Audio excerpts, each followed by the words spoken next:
Survive in 5. Useful survival theory, information, and product reviews, all in 5 minutes or less. Brought to you by SafePrep.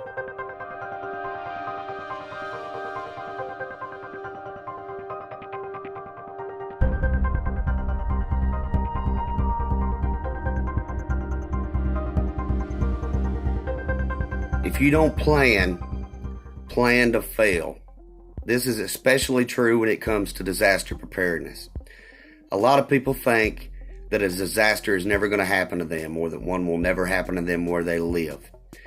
And everybody thinks that they've got one last good run to the grocery store if something bad happens. The only problem with that is that everybody else has the same idea that you do.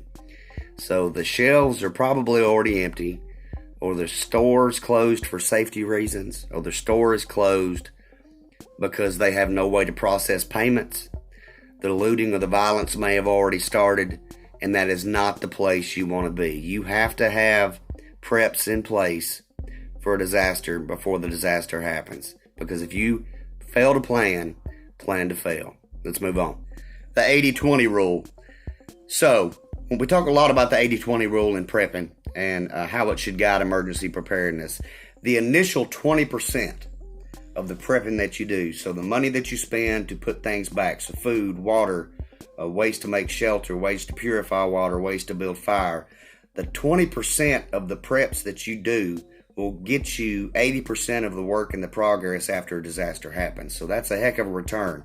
You put in 20% in the beginning, and if you ever need it, 80% of your work is done for you. So that should guide your preparedness. That principle applies throughout prepping. So, for example, you should prepare for the 80% of disasters that are likely to happen. Wildfires, tornadoes, hurricanes, flooding, long-term power outages. Not necessarily the unlikely ones like civil unrest, political uprising, global food shortages, anarchy, or civil war. Yes, all of these things are possible, but statistically less likely to happen. So you prepare for the ones that are likely to happen while you're preparing for the ones that are less likely. But don't just be preparing for the zombie apocalypse or for the aliens to arrive on a meteor. It's best to be prepared for anything. So let's talk about what you need to survive. So Maslow's hierarchy is a popular psychology principle that explains what humans need to survive. So from the bottom of the hierarchy upwards, the needs are physiological, safety, love, and belonging, esteem, and self-actualization. So those are things that we need to survive. What can't we survive without? 3 minutes without air, 3 hours without shelter, 3 days without water, and 3 weeks without food. That's a rule to guide you in your preparedness. So all of these things have to be considered when putting together your pre-plan and your equipment. Skills are just as important, if not more important, depending on the situation. So here's some things you can do now to prepare. Take a survival course. Go camping for a weekend. Learn to fish. Learn to hunt. Learn to trap. Learn to be self-reliant. You'll hear that a lot in preparedness, is being self-reliant. So whether you're worried about a sudden layoff, a home invasion, a car accident, the power going out for a week, natural disasters, or long-term economic and societal decline, it's critical that you start getting prepared now. So if you wait until you need it, it is already too late. If you fail to plan, you need to plan to fail.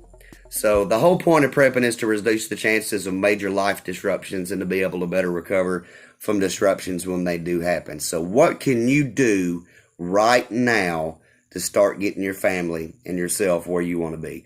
Build a solid personal finance and health foundation. Okay? Get out of debt and get in shape. Get your home ready for 2 weeks of self-reliance.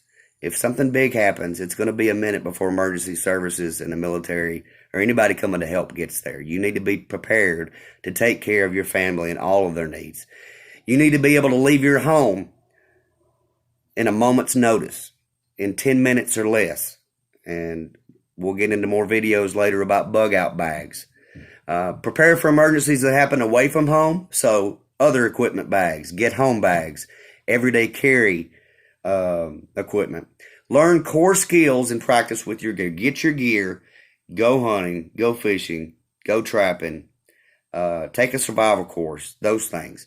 And the last thing you do right now is share and recruit while continuing to learn and going beyond the basics. So just continually try to improve and get better. Find somebody that you trust and let them guide you through the process. Appreciate you guys watching us today. If you'll stick around, we'll tell you what SafePrep's all about. This is Surviving 5, brought to you by SafePrep.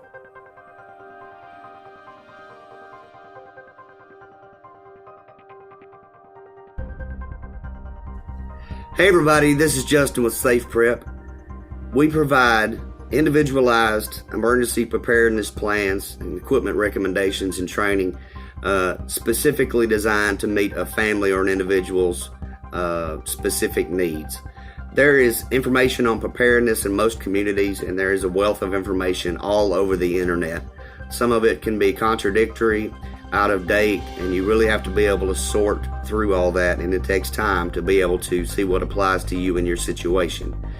With over 20 years working in emergency services, I work with you to evaluate your risk and to come up with the best plan for you and your family. I'll walk you through a step-by-step process that evaluates those risks and exposures, and we identify immediate steps to correct those and get you prepared for disaster.